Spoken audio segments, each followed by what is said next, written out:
Bem, vamos entrar no livro de Obadias, que estamos estudando. Qual o livro de Obadias? Obadias é depois do profeta Amós. O profeta tem os 4 grandes profetas, que é o Isaías, Jeremias, né, que tem Lamentações também, Ezequiel e Daniel. Depois vem os chamados profetas menores, né, que é Oséias, aí vem Joel, Amós, Obadias. Obadias é um capítulo só. Aparentemente parece que não tem mensagem para nós. Tem muitas mensagens. Mas você lendo ele, é uma profecia contra Edom, uma advertência contra Edom.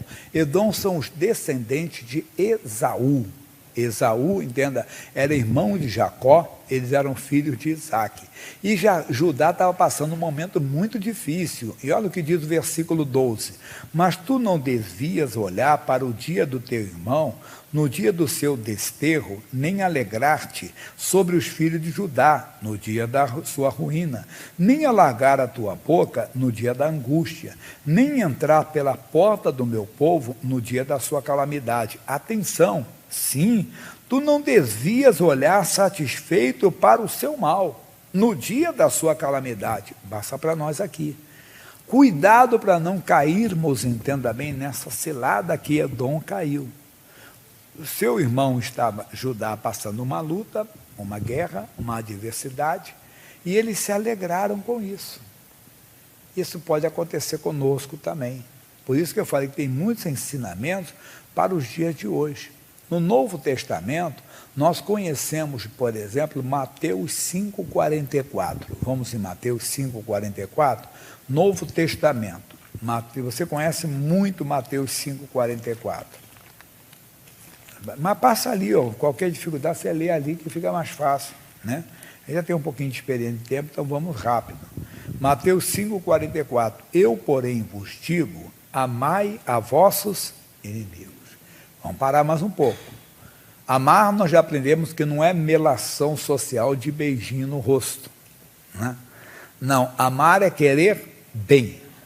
Por mais que a pessoa tenha ali prejudicado, tenha se tornado adversária, inimiga, entenda, você não pode desejar o mal dela. E sabendo, entenda bem, que ela está passando por perigos, ou passando por uma tragédia, enfrentando uma adversidade, você não deve se alegrar. Porque isso é uma cilada do diabo. E às vezes nós caímos nessa cilada. Até achamos que é Deus que está trabalhando a nosso favor. E nos alegramos, entenda? Porque aquela pessoa no passado nos fez um mal, nos deu um prejuízo, e agora ela está, entre aspas, pagando pelo que fez, entre aspas, a mão de Deus está pesando sobre ela. Não, nós não deveríamos nos alegrar. Eles se alegraram. Ah, Esaú não deveria se alegrar. Todos os dois eram descendentes de Isaac. Aqui, mais uma palavra para voltar para Mateus 5,44. Mateus 10,36. Olha o que diz Mateus 10,36. E ele diz, e assim os inimigos do homem serão quem? Os seus familiares. Os seus familiares. E às vezes acontece, por causa da nossa fé, nos tornamos, encontramos inimigos dentro de cada família, as pessoas passam a ter ódio até de nós e tudo, desdenham, no começo zombam, né? Mas com o tempo a guerra se torna uma coisa espiritual mesmo. Outra vez é no local de trabalho, as pessoas se tornam inimigas nossas, mas não fizemos nada para ela, não fizemos nada contra a vida dela. Por que isso está acontecendo? Porque a luta é espiritual. E nós caímos na cilada do diabo, nós caímos naquela armadilha de Satanás, e não são poucas pessoas que estão caindo. E se Deus advertiu a Esaú, a Edom, entenda bem, aos edomitas, Deus está nos advertindo. Não se alegre com a tristeza de alguém, não se alegre com a tragédia de alguém, principalmente da sua família, principalmente de pessoas da fé. Até acontece isso, um irmão que você entenda bem, só porque um dia ele falou de você, agora está pagando pelo que fez. Não, Jesus, misericórdia. Aí volta no Mateus 5,44, que ele diz, amai os vossos inimigos, bendizei os que vos maldizem. Lembra no livro de Atos dos Apóstolos, que quando as mulheres perseguiram os apóstolos, O Lucas descreveu as mulheres dessa maneira: mulheres religiosas e honestas. Como é que ele poderia escrever se fosse hoje um de nós, hein? Mulheres endemoniadas, mulheres perturbadas, estão nos perseguindo, entenda? Vamos que num prédio onde você mora, tem umas mulheres que estão perseguindo você por causa da sua fé. E você diria, essas perturbadas aí do 6º andar, do 5º, do 4º, 3º, 12, tem que falar, cuidado que eu moro em prédio, senão vão pensar que eu estou jogando piada para alguém, né? Mas nem pensei, nem... Aliás, eu já vi tão corrida que você acaba nem conhecendo os vizinhos bastante, né? Quando que deveria de conhecer. Mas é verdade. E as pessoas vêm da igreja, vizinhos da igreja, que às vezes não gostam da igreja.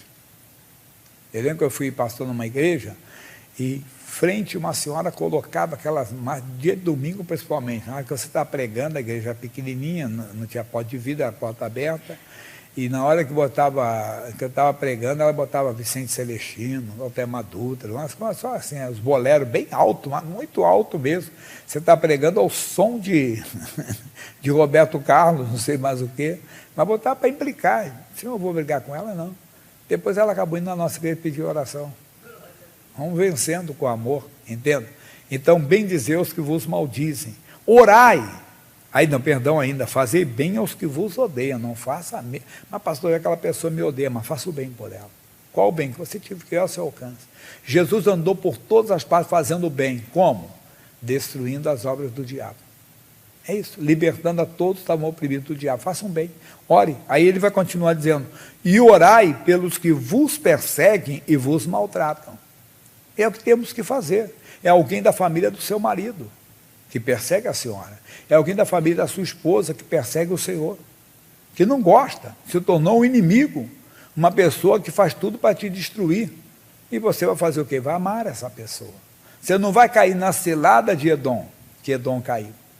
Porque a mesma advertência que o profeta Obadias usou, entenda bem, para corrigir os descendentes de Esaú, hoje Deus corrige seus filhos. Eu dei agora na semana Paulo a Timóteo. Toda a palavra de Deus é divinamente inspirada para corrigir. E qual é o pai que não corrige o filho que ama? É como dizer, você está fazendo errado.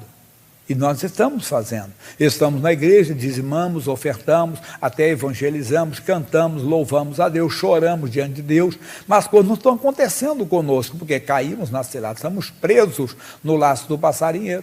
Caímos na cilada de Satanás. Ele preparou aquilo tudo.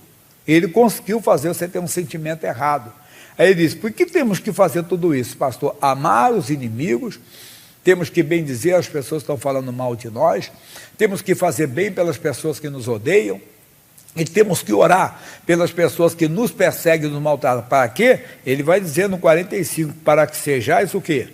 Filhos do Pai que está nos céus. Senão você não é filho. O Filho de Deus, ele age como Pai.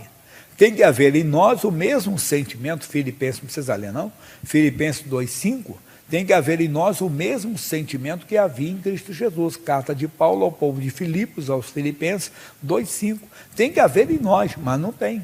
Nós ficamos chateados, entenda, com a pessoa, e quando recebemos uma notícia que ela está doente, que o lar dela está sendo destruído, que um filho dela está isso, um filho dela...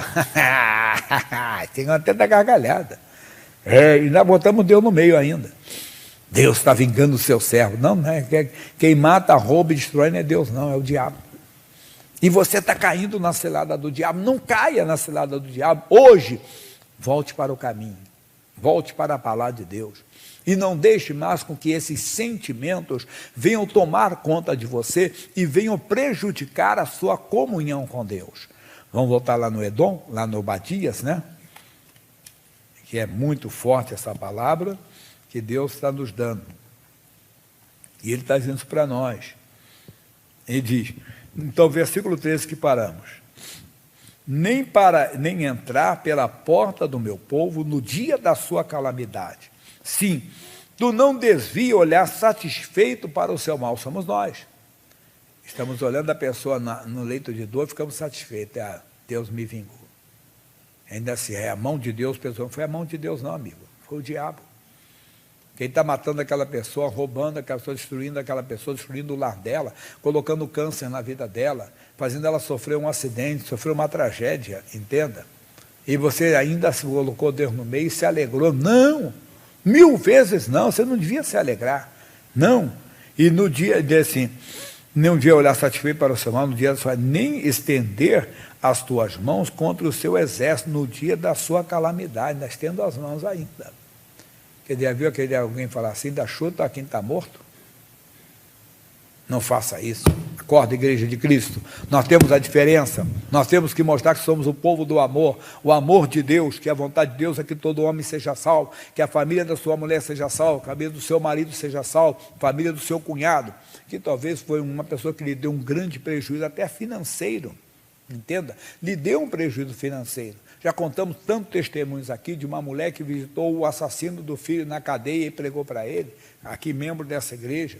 Já falamos aqui de um homem, entenda bem, jovem, que foi visitar a amante do seu pai e pregou o evangelho para ela, e depois levou a mãe dele, quer dizer, a esposa foi visitar a amante do seu marido, conseguiram ganhá-la para Jesus. O homem voltou para casa e toda a família pregou. Isso é quem conhece Deus. Acorda, desperta, não entra nesses sentimentos que vão te prejudicar, que vão te levar, porque aí, olha o que está assim, olha o que Deus vai falar assim. E versículo 18, tá? 17, desculpe. Mas no Monte Sião haverá livramento, e ele será santo. E os da casa de Jacó possuirão suas herdades. Coisa séria, Deus não vai virar tudo isso aí, Esaú, vai acabar. E a casa de Jacó será fogo, e a casa de José a chama, e a casa de Esaú palha, e se acenderão contra eles e o consumirão, e ninguém mais restará da casa de Esaú, porque o Senhor disse, porque você não aceitou a advertência, quer dizer, já ouviu falar aquilo, que o feitiço vai virar contra o feiticeiro? Está amarrado, você não é feiticeiro não, irmão. Não entra nessa. O que você planta, você colhe. O que você está desejando para as pessoas? Quer dizer, o que você quer, não pode. Tudo que o homem planta, o homem colhe. É verdade, é dando. Se você dá o mal, você vai receber o mal, irmão. Dê bênção para as pessoas. Mas, pastor Jaime, só Deus sabe. Esse é o dever do cristão. Por isso que a porta é estreita e o caminho é apertado. E muitos não conseguem entrar. Por quê? Porque não conseguem deixar o ódio, não conseguem deixar a mágoa, não conseguem deixar esse sentimento de vingança, fizeram desse sentimento um ídolo na vida deles. Então, hoje, é essa advertência do livro de Obadias. Levanta-te, homem de Deus, mulher de Deus, mostra a diferença. O mundo tem que ver a diferença entre aquele que serve a Deus e aquele que não serve.